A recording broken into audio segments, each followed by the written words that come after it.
it's an unfortunate instance. And thank you for granting us this opportunity to talk to you. First of all, so this particular incident, we've had so about 167 victims being treated at Mamalosi Hospital. So out of this 167, 142 are adults and 25 are children, many with inhalation injuries. Talk us through what this really means, and even them being in hospital, what this really means for them. Actually, first of all, it's unfortunate that we've lost people and many injured because of negligence of certain people. Mm-hmm. Before I comment on that, I'd like to say like this. In this country, Kenya, we need to do right things, because I, being an expert and an experience in disaster risk reduction, disaster risk management, mm-hmm. I say that, first of all, it's unfortunate that people have been killed by other people who have done reckless acts, because as the way things are, when looking at the clips I've seen and what I've heard, mm-hmm. There is a lot that meets an eye. If people can follow what they should do, because there are standards. I see it on Kenya Bureau of Standards of handling of and transportation of dangerous goods, which is part of this. Mm-hmm. And there are standards which Kenya Bureau of Standards have developed, and the publics are aware.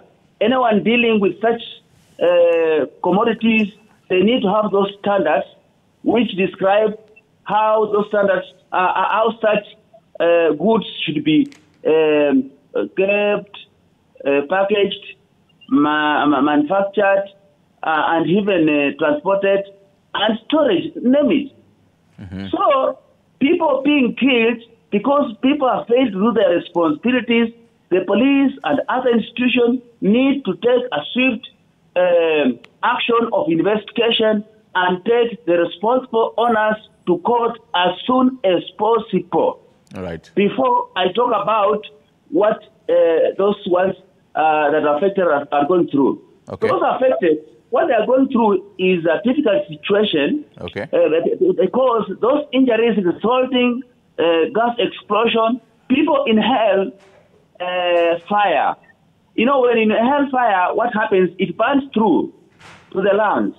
And the injured people, they get burned, and they are in very serious conditions.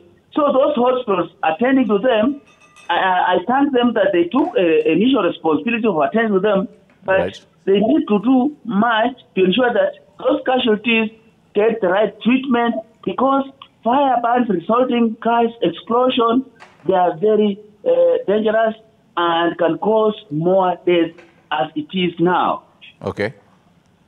So now, in case of such an accident, what should one do? I mean, so for someone who has inhaled the fumes in this particular area as of midnight, and they live around this area, yet they have not gone to hospital yet, what should they do in case they've inhaled these fumes?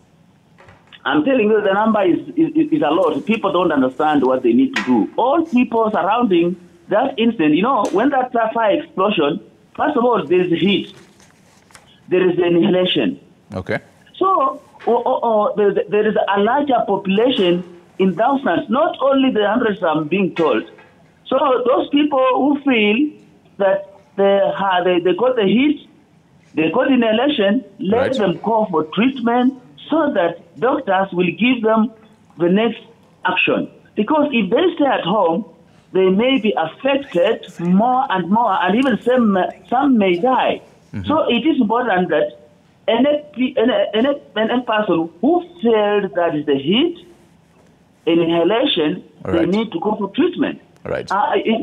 Because the heat reaches far. And when you look at the height of the fire, right, and also the direction, and also what matters, what was the wind direction? All right. The wind direction at the time of the fire, okay, it will tell the instant commander where to focus so much. Okay. So what is this now? The Disaster Management Unit Kenya and other stakeholders who are on the ground, they need to do what you call sensitization, identifying the area that they should focus on, and advise those people affected that they should go for medical checkup. And also they should identify the site. The site should be quite systematic, ensuring that it covers all surrounding areas. And they'll take even some people on the ground which were banned beyond recognition. I remember when you had the Langata fire incident, you remember there was that fire, and within that short time, there were many people who were banned in that fire. We got ashes of people. So they should not just expect to find that person who was called the full body person. No, you'll find that there are people who are banned beyond recognition. Some are ashes. And that's why that area should be treated as a CPRN incident. Chemical biological incident in that it should be secured, and the government of Kenya as experts, as it is now, the government chemists and the national, the Kenya Defense Forces, RTU, also have capacity to deal with that. So let all those experts move on the ground, do the right thing. It's not just an incident where the police go and visit and say that this is just an incident which happened yesterday and then now this is the situation. No. You remember what happened in Naivasha some time back? Fire explosion. The incident was at night. I was in Nairobi. Then after a few minutes, they said they have completed the incident. I said no. I went there. I found that things were not right.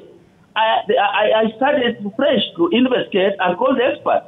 So this incident will take longer time. It will not even take shorter time. The areas will be well cordoned. People evacuated. There is an evacuation process which has taken place.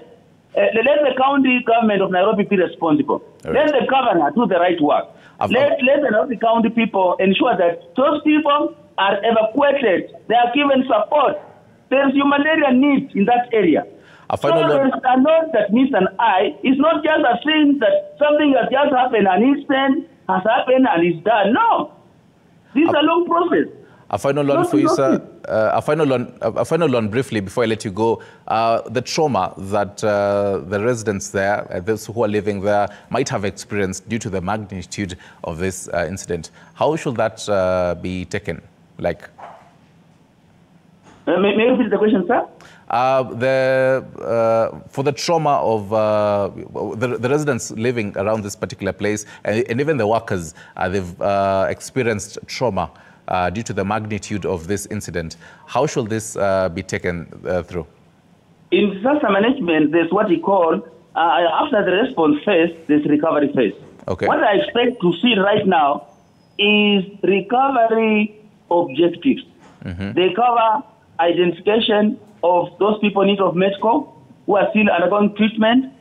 There's psychosocial support and counseling process taking place. There is the issue of counting to know who are these people, the population that are affected that need humanitarian aid. And also there's the objective of investigation going on. So what I expect to see right now is a seal of that place. It's not a walk in, but I know if you go there, you'll find people walking in, walking out, disturbing the scene. So what should be done right now should be a total seal of that area. And all investigators, let them go there to do the right thing. And I want to hear the National Disaster Management Director taking responsibility, being on the ground, being heard by the people, telling people what to do, leading. They should lead. The National Disaster Operations Center, coordinating resources. This country has a national plan, which we developed in 2014. This national plan gives us responsibilities, objectives of every stakeholder. It's not about one entity. It's about all of us. So there are people who are government agencies. They must take responsibility of leading the people. I know they are doing a good work, but let them be heard. There are also non-state actors, the Red Cross, who have heard about them, the St. John Ambulance, other actors. It's about all of us being responsible, and even individuals. Even if myself, my chances are needed, I can be there, but only that I'm far away from Nairobi. If I was in Nairobi, I would be on the ground straight away. And even if people need me, let them send a chopper. I remember when I was there, my chopper was on standby. I used to just Yes. And because, I mean, you're saying people will definitely need you. We're also having live pictures of right there at Embakasi. And there are a number of people thronging around that particular place. Is there any health impact for them just being at that scene at the moment? I'm telling you, with my experience, you see what was in Langata fire incident when I was there. Mm-hmm. We had people and 100 to 1,000 people affected. Mm-hmm. You know, these people, they stay in a family, one family would have 10, 15. People looking for employment. People have got issues. So the population is too large.